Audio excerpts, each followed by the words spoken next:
welcome. My name's James. I'm from the Candidate Coach, and thank you very much for taking the time to attend our workshop today. This particular workshop is called How to Land a Graduate Job in Australia, and we're going to be focusing on some tips. I'm going to aim to give you some tips today that maybe you haven't heard.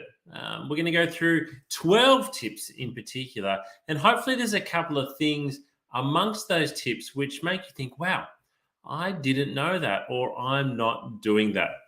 Now, when applying for graduate jobs, it's probably that one type of role where there is a lot of information that is given to you. There's obviously a lot of attention. There's a lot of hype. Whether you're studying at a large university or a small private education provider, you've probably had some access to some graduate job seeking events, resources and materials to help you on your way, to help you prepare. So what I'm going to try and look at a little bit today is maybe some tips that you haven't been given, but are things that I think and things that I've seen can make a really big difference when it comes to applying for a graduate job and standing out, because we know the graduate recruitment process is extremely popular. So welcome to today's workshop, How to Land a Graduate Job in Australia. Now, just to begin with, a couple of housekeeping things. If I do look today like I'm looking over to the right a little bit, that's because that's where my presentation screen is, and hopefully you can see that really well. But in terms of housekeeping, if I do drop off the line at all today, because I'm coming to you live, if I lose internet connection or there's a power outage, I'll rejoin as quickly as I can. Do ask lots of questions in the comments box where you are. Your questions will be answered live as you ask them, and take lots of notes. So this is really important. When you hear something for the first time, when you're in a learning environment, the way something resonates with you the first time is really quite powerful. When you hear that learning for the second or third time, it kind of doesn't resonate in the same way. It doesn't hit you in the same way. So take notes as you're going today. And if you do learn something, write it down in that moment and think about how you can apply it in that moment. And also, you can watch a recording of today's workshop. So this will be on our YouTube channel within a matter of minutes of the workshop concluding. You can go and watch that again straight away if you like. You can come back and watch that in a week, a month, a year. You can also share it with your friends and colleagues who may also be applying for work. Now, just a little bit about me, your presenter, James. Who am I? Well, I'm a director at Smart Recruitment, and I've been working in recruitment since 2005. So well over 16 years now, coming up to my 17th year in recruitment. In that time, I think I've conducted around 3,000 interviews and around 600 group assessments. It could easily be a lot more than that. It could easily be double that many, to be honest. And I've placed well over 1,000 people into jobs. Launched the Candidate Coach, the platform that we're meeting on today, in December 2019. Alrighty, so let me start off with a question. Are you planning on applying for a graduate vacancy in the next 12 months? I'd be really keen to hear from you if you're watching this today, so we know in the audience, are you actually applying for a graduate vacancy in the next 12 months? Or maybe you're in your first year of university, first year of your course. It's a 3 to 5 year course, but you've decided that, look, it's really important that you start to understand the job application process. And if that's you as well, then good on you for joining us today. Okay, according to Grad Australia, based on all the data across all the industries, the average employer reviewed, let's call it 2,000 graduate applications for 59 positions. So straight away you think 59 positions, that's pretty good. That's a large number. 2,000 applications. What does that really mean? Well, that actually means it gives each graduate a 1 in 30.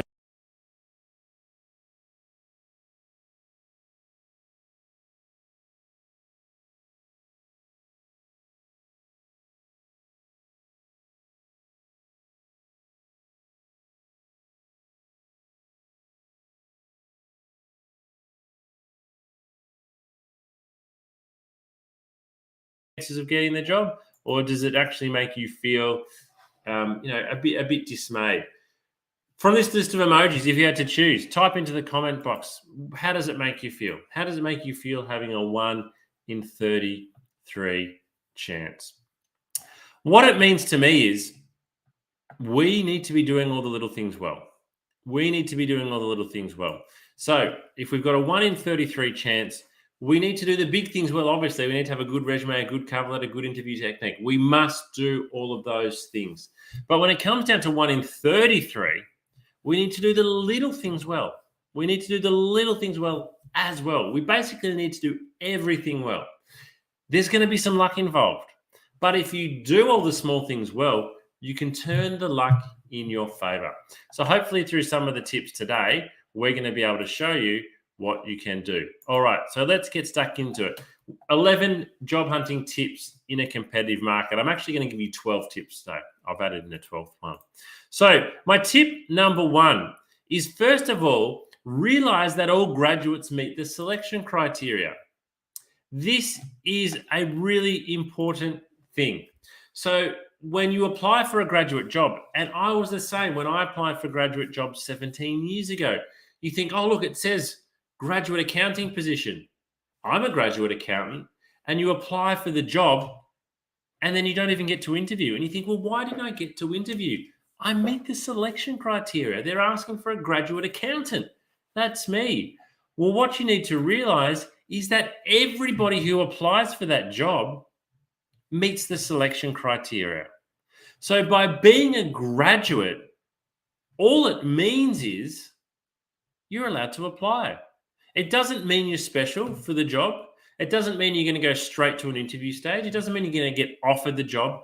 All it means is you meet the minimum criteria to apply.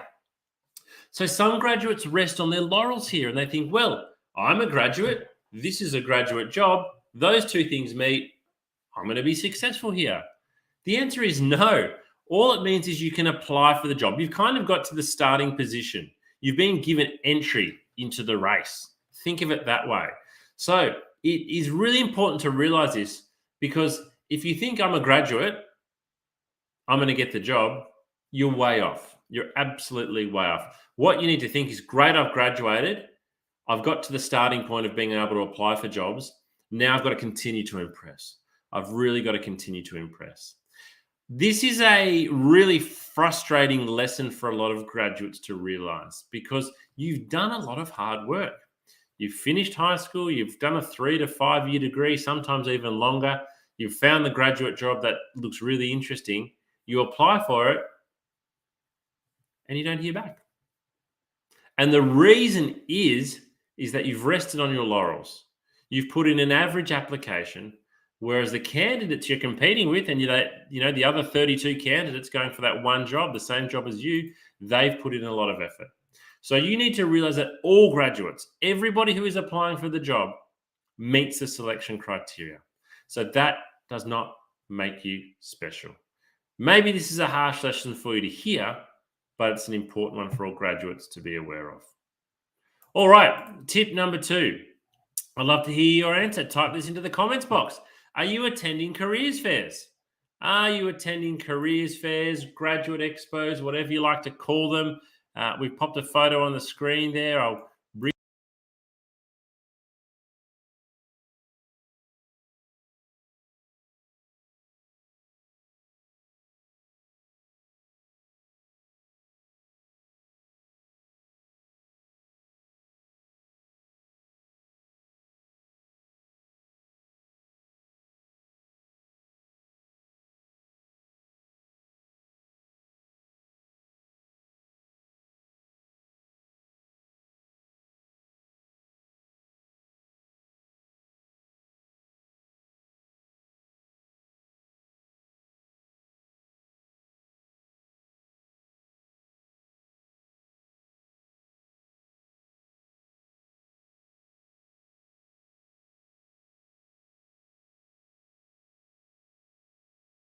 Alrighty. So if you're going along to careers fairs, here's what I want you to do.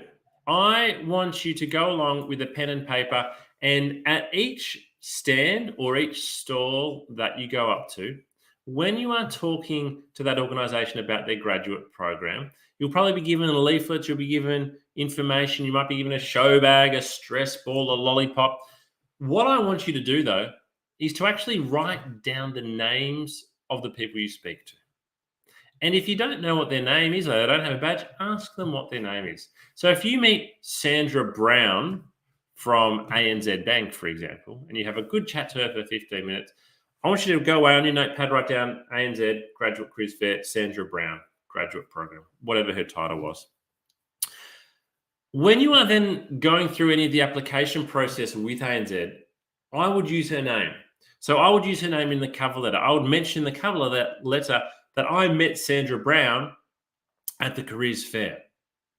You would mention in the interview, I met Sandra Brown at the careers fair, and I was really impressed when she mentioned this aspect of the graduate program.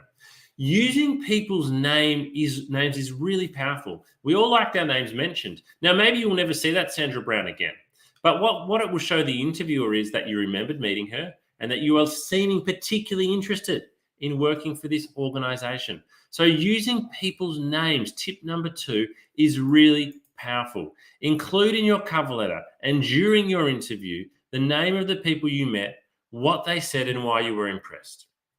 What they said and why you're impressed. So if you said interview, I met Sandra Brown at the Monash University Careers Fair. We spoke for 15 minutes. She gave me a great insight into the first 3 rotations in the graduate campaign. What interested me most was when she said this. If you are giving an answer like this, the interviewer is thinking, wow, this graduate is really interested in working for us. They actually sound super, super keen. They remembered who they've met. So use people's names. You won't know their names, though, unless you go along to the careers fair, you talk to them, and you write down their names. Because you might not apply for a job with them for 6 months. You'll forget the name. Write it down. Take a notepad when you're going to graduate careers fairs. Take notes. All right, tip number 3. What is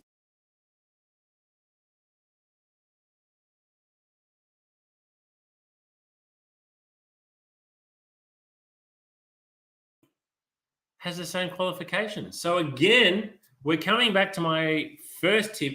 Everybody's got the same qualifications here. Everybody that has applied for the job or can be considered for the job is a graduate. You're a graduate. The other 100 applicants are a graduate. So we need our resume to stand out because we're kind of all the same. And one way we do that, or the best way to do that, is to have what we call an achievements-based resume. An achievements-based resume. Now, if you're not sure what an achievements-based resume is, I encourage you to attend our resume workshop, which will be on next week, most likely. Stay up to date with our LinkedIn page or our candidate coach pages to find when we're running workshops, but we run 2 workshops every single week. Next week, I believe we might be doing our resume workshop, or you can watch a copy of one of our previous ones. And we show you how to make an achievements-based resume, because it's your achievements that make you stand out. So if everybody's got an accounting degree and everybody's working in hospitality, everyone's sounding pretty much the same. But if you can highlight your achievements, maybe you got a high distinction for corporate accounting law. Maybe you got a promotion when you were working at McDonald's. I know what you did at McDonald's. I've got a good idea of what you studied. Your achievements tell me that you did it well, and that's what I want to know. Alrighty, tip number 4. What's tip number 4? Show what you know about the company and the industry. Because today we're talking about how to stand out as a graduate, right? We're talking about how to stand out as a graduate. Now, every graduate knows how to go onto the company website. Every graduate knows how to go onto the careers page of the company website, or the LinkedIn page, or any other social media platform. And pretty much every graduate does research into the company. But if you really want to stand out, and that's what this workshop is about, show you know information and you have an interest into the actual industry, the marketplace that organization works in. That will really help you stand out. So where would you go to find out this information? Well, you would simply Google. Let's just say you're applying for a job in chemical engineering, and you've applied for a job with a company called Worley Parsons, which are a well-known chemical engineering company. Now, you can find out a lot of information about Worley Parsons, and all of the applicants will. But if you can actually show that you're really interested in the chemical engineering industry and the marketplace that this employer works in, and you know what's happening out there at the moment, this is what's going to make you stand out from other candidates. So you must do more research than the other candidates. You must be the best researched candidate in the graduate application process, because if you're not, you're probably not going to get the job. Company websites, careers pages, press releases, and annual reports. So those are those two ones there: press releases and annual reports, as well as industry news. They are the ones that are going to help you to stand out. That's what you need to do. That is what you need to do. Industry news, industry websites, and groups. Go and join an industry group on LinkedIn. There's no reason why you can't. And then you can mention that in the interview. And what you're suggesting to the interviewer is that you're really passionate, not only about this company, not only about this job, but also about the industry. This is where your future is. And that stands out. That is impressive at interview. So what's with all the research? Well, I want to share a quote with you here. I want to share, not a quote, a LinkedIn post from well-known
important.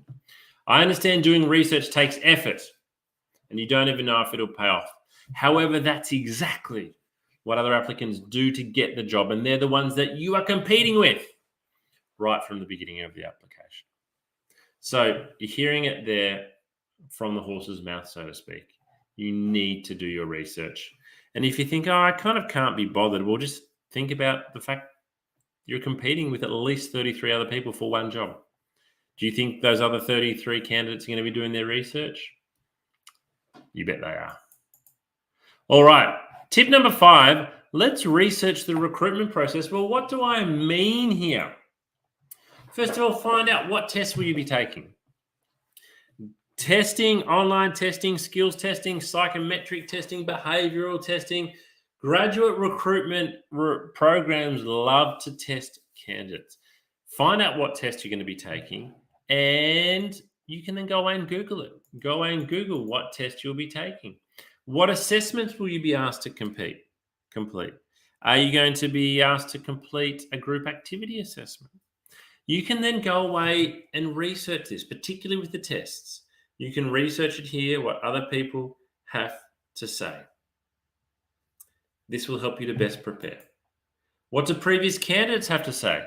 There are review sites now. You can Google the graduate recruitment program recruitment process for big companies, and you'll find posts, you'll find blogs, you'll find even more official pages where they talk about what happens and what you can expect. All right, tip 6. This is a big one. Practice your interview technique. It's the only way it will get better. Now, this sounds unsurprising, doesn't it? This sounds unsurprising. James, you're telling me to practice my interview technique. Well, duh. Everyone says I should practice my interview technique. Guess what? No one does it. Nobody actually does it. They might do it in their own mind. They might read some questions, but they never sit down with another person and say, hey, here's 10 questions. Can you pretend to interview me? Hey, mum. Hey, dad. Hey, brother. Hey, sister. Hey, girlfriend, boyfriend, partner, friend, colleague. Do you mind spending 15 minutes asking me some interview questions and just telling me how you think I answer them? You will get some valuable feedback if you do this. If you don't do this, your interview technique is probably going to suck. And it's only going to suck because you haven't been bothered practicing it. So if you want your interview technique to get better, you need to practice it. And by practicing it, I don't mean scrolling through articles, reading what questions you might get asked. I mean literally printing out those questions, giving them to someone, and asking them to tell you how well they think you answered them. All right, tip number 7 is on that note. One of the reasons why we don't practice our interview technique is because we think our interview technique sucks. And we're embarrassed about our interview technique. We're also too embarrassed to practice. And one of the reasons is we feel like we struggle with our nerves.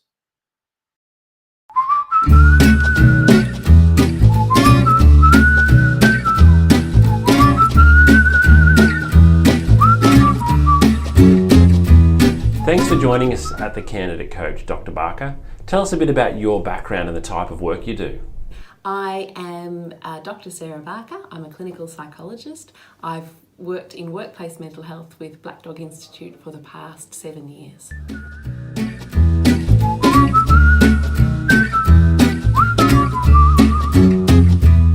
Dr. Barker, why is it common to feel nerves when going for a job interview? We commonly feel nervous, and I would say most people feel nervous when going for a job interview because we feel a lot depends on it and that we're going to be evaluated as well. So nerves are a very, very common response. It's really important to remember that the person who's doing the recruiting also feels nervous as well because they want to get the right person, and they're also aware that they're expecting people to come in feeling nervous as well. They know that that's a common human experience.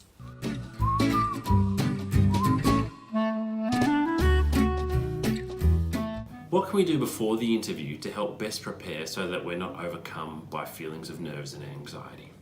To best prepare ourselves to avoid some of those feelings of anxiety and nerves before an interview, firstly is to accept, I think, that they're going to be there. And actually, a few nerves are actually helpful. They help us give our best performance, give our best answers, think the best on the spot. So accepting that there's going to be a level of nerves is okay.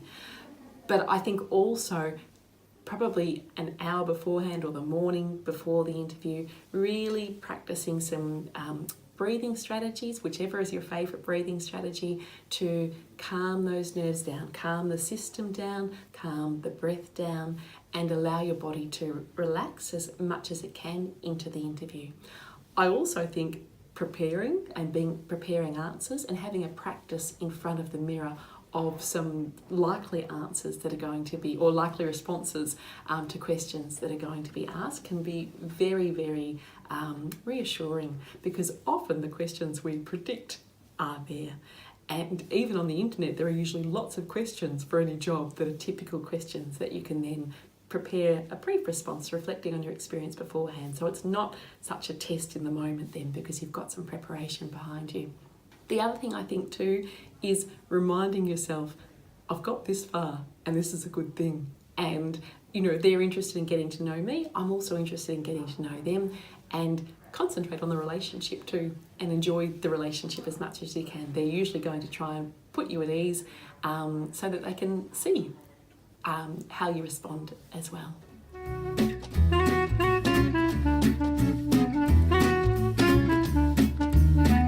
And what can we do during the interview if we feel a bout of nerves or anxiety coming on?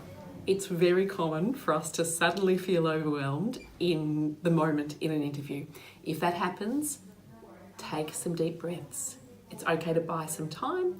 It's okay. And also, when we take deep breaths in an interview, it's only usually us that notice, okay? So taking some deep breaths can really be helpful.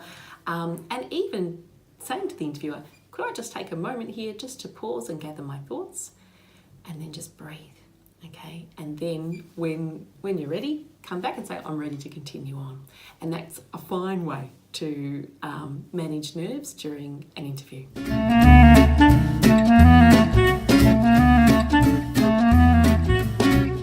One tip that I think is a really useful one is to have a practice of your responses to the likely questions in front of the mirror.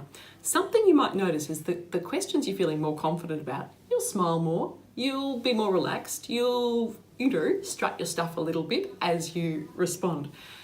You'll notice too, the questions you feel less confident about, you might stop smiling or your face might change. Those questions are the ones you need to practice a little bit more at, and remind yourself of your confidence with that, or prepare your answer so that you do feel more confident, because your face will actually tell you in the mirror, and that can be good preparation for the actual interview of knowing where to focus on in feeling more strong in your responses.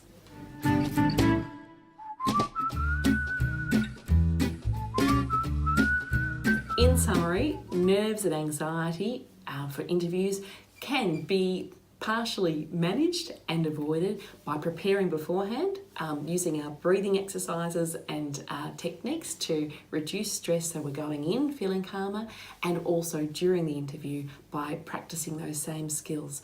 Often when we're nervous, we stop breathing or we breathe very shallowly. So if we start noticing ourselves doing that, really being conscious of our breath and paying attention to it and allowing that to carry us through.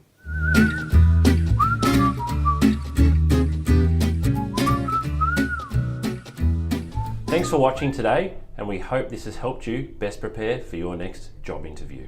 Good luck.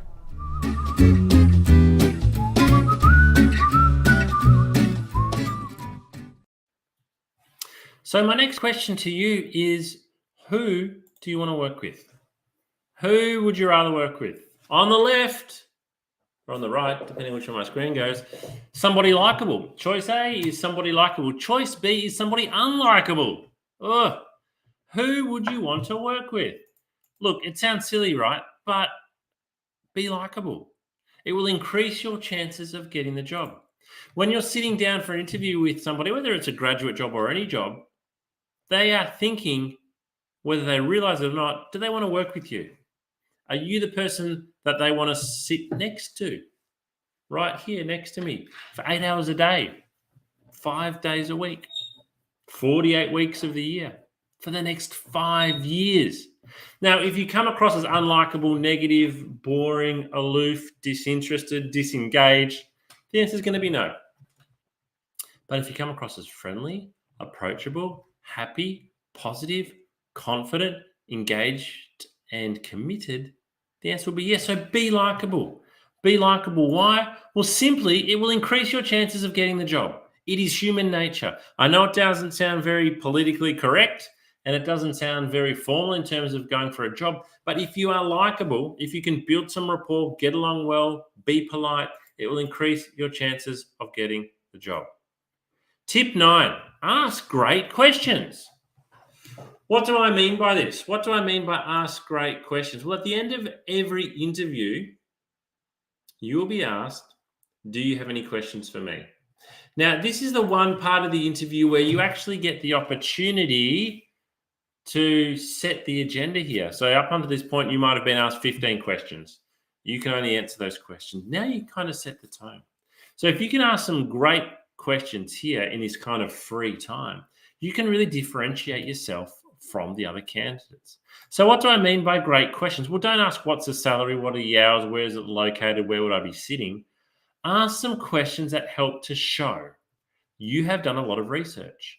As we talked about before, research into the company is absolutely base level, but into the industry, into the marketplace.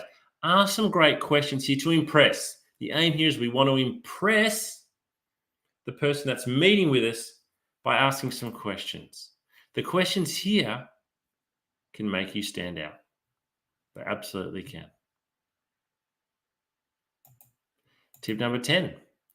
Positive, responsive communication. So what do I mean by that? Well, a lot of job seekers think, okay, yeah, I'm going for an interview. I'll be my best self during the interview, and that's all I need to do. But no, there is lots of little interactions that are going to occur throughout the recruitment process. And on every one of those interactions, you are being judged. So answer the phone in a positive and professional manner. Have a voicemail. Have a voicemail set up. If you don't have a voicemail and I can't leave you a voicemail, I will move on to the next candidate. Show interest in the person that you're meeting. So you're not just going for a company and a job. Find out who you're meeting in advance if you can. Find their name. Look them up on LinkedIn. Show them. Ask them a question. Hey, James, I see you've been here for 4 years and you've been promoted twice. Congratulations. Why do you like working here? Show interest. Ask for honest feedback and really mean it. Show that you are genuinely interested in this company. And if you're not going to get the job or you can improve in your chances anyway, you want to know. Have a thankful attitude. Simply say to the recruiter at the end of the interview, thanks for taking the time to meet with me today. I really appreciate it. It will really help. All right, tip number 11, become a video interview pro. Most graduate interviews now are occurring via video. So what do I mean by becoming a video interview pro?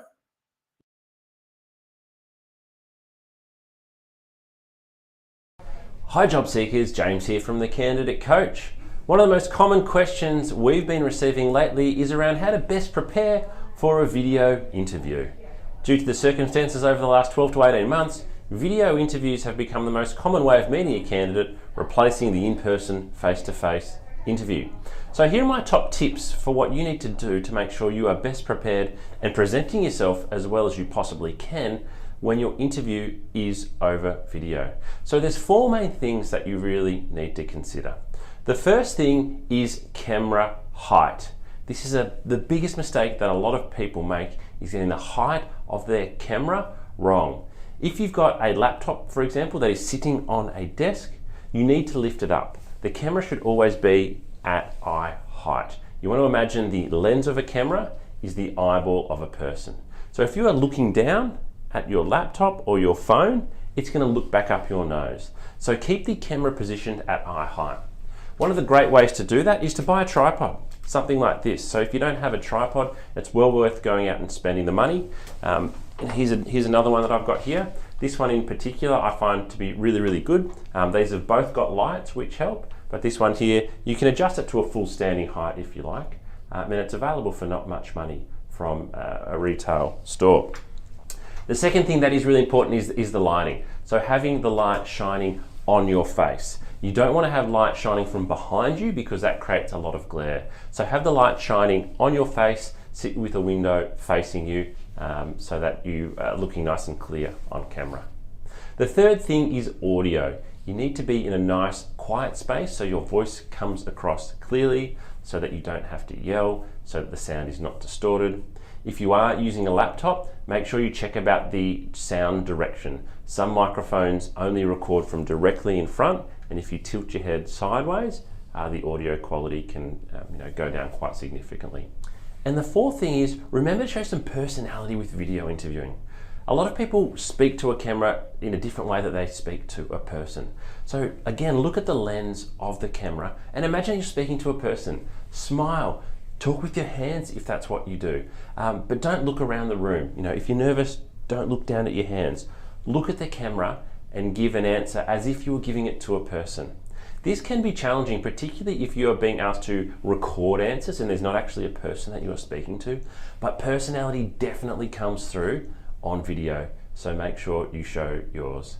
And with everything, practice. If you're not sure how you're going to present, or you think, I don't think this is going to work really well, set up your camera, hit record, and just speak to the camera. Talk, see how you look, and practice several times. This is going to be the new norm, or not the new norm, it is the norm for quite some time now, so it's really important that you understand how to best prepare for video interviewing. Good luck.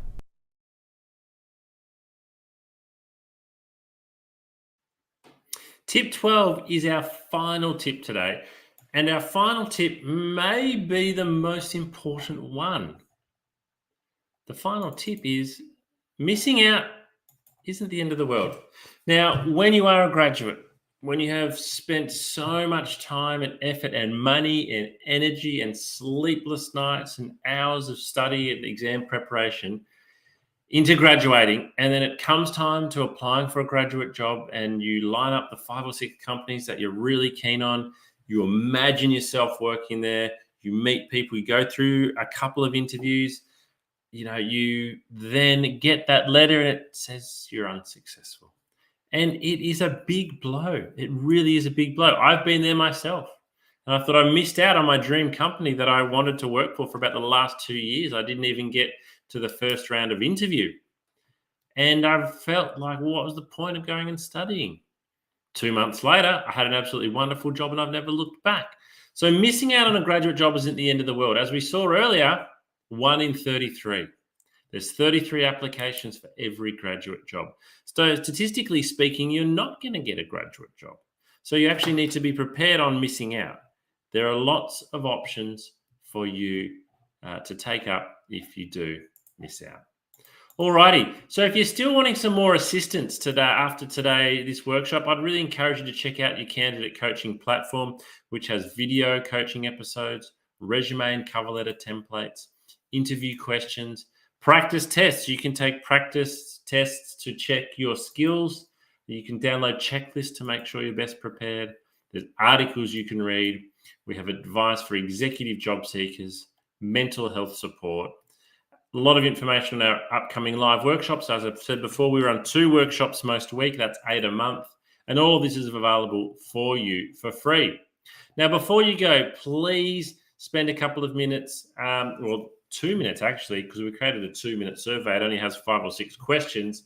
Head to surveymonkey.com/r/candidate coach. We want to hear your feedback from today. What did you like about the session? What didn't you like? And importantly, what other topics can we give you coaching on? And please do follow us on our LinkedIn page. That's where you can keep up to date with everything that's going on with the Candidate Coach. But thank you very much for joining me today. We'll hang around in the chat function for another 10 minutes to answer any other questions that come through. But we will finish today with this video, which I'd really encourage you to watch because what it does is highlight the importance of looking after your mental health when you're looking for work. Have a great day.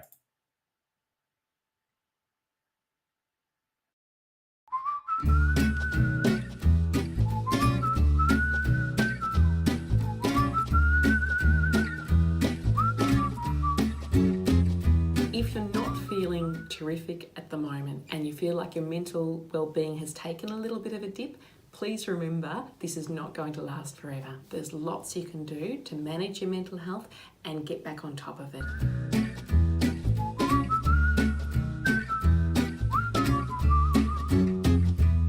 I am Dr. Sarah Barker. I'm a clinical psychologist. I've worked in workplace mental health with Black Dog Institute for the past 7 years.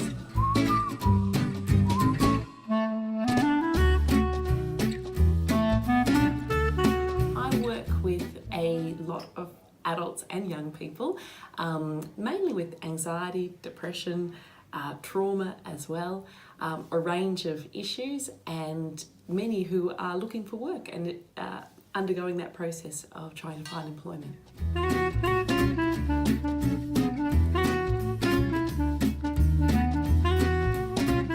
Looking for work causes mental strain because our identity is tied up with our work.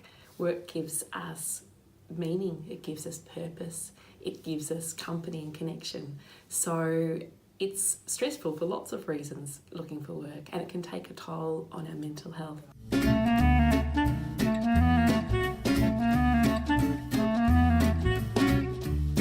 It's really important for us to be aware of the signs that our well-being and our mental health might be dropping.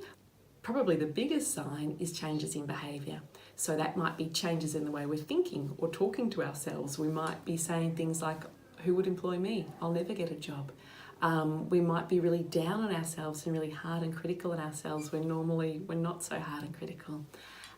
We might also, in our relationships, change our behaviour. We might be more snappy or more irritable with people that we love. That normally we might be a little bit irritable sometimes, but not irritable in that way. Losing interest in things that usually sparked us and ignited us and gave us joy. So perhaps usually we like walking the dog and suddenly we start thinking, I can't be bothered walking the dog today. That sort of thing, those changes in behaviour are really significant because they tell us that something's different, and if we're noticing, I suppose, more than one of those and it's affecting the way we feel, and this is over a period of say 2 weeks or longer, then it's a really good idea to have a chat to a GP that you trust, and find out what might be going on, have a discussion and see if there's any physical reasons for that, or if perhaps your mental health and wellbeing might be able to do with a little bit of extra support, and then the GP can refer you on to see a psychologist, a counsellor, whoever is most appropriate for you.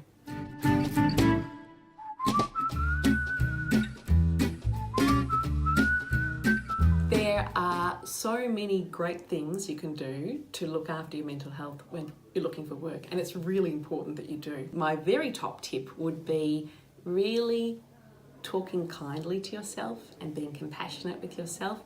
I think when we're looking for work, we can have a lot more questions like, will I ever get a job? Will I ever be employed? It can feel like this could go on forever. So being kind to ourselves and saying things like, it will work out. There will be a day, my efforts will be rewarded. It will just take time. I just need to keep trying. Reminding yourself of your strengths. And that might even be tapping into people you love and asking them what your strengths are, because sometimes it's harder to find them when our mood's a bit low and we're feeling more worried. We can be harder on ourselves. I think that routine is really, really important to our well-being.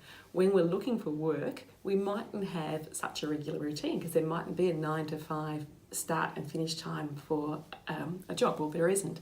So instead, thinking about looking for work as a job in itself can be helpful.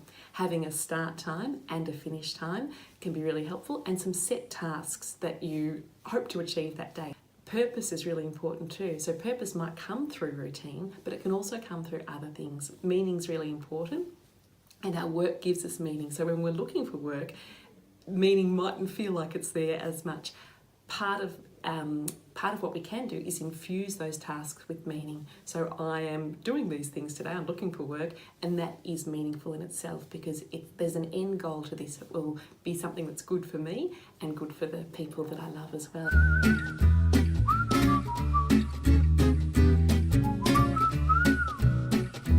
Some excellent resources for looking after wellbeing when looking for work are the Headgear app. The Headgear app is free, it's evidence-based, it's developed by Black Dog Institute, and it is fun to use.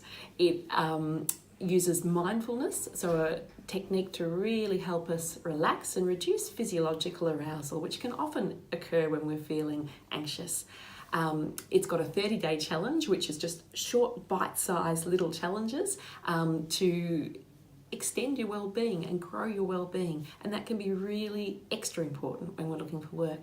There are also some really terrific resources available through the Black Dog Institute. One of them is a beautiful self-care plan that encourages you to think about your top coping tips, the things that personally work best for you, that are positive coping strategies. Another really good resource is through Beyond Blue, and they've got some excellent resources to look after mental health while looking for work, and also when people are recently out of work as well.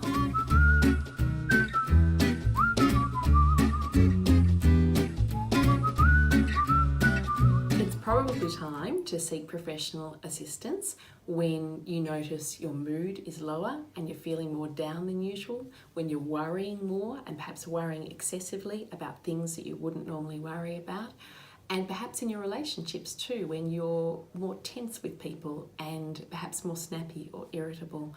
All of these are signs that perhaps our mood is not in the greatest space, and our well-being is not in the greatest space, and that it can be a great idea then to chat to your GP, who can then refer you to an appropriate person to help you strengthen your well-being.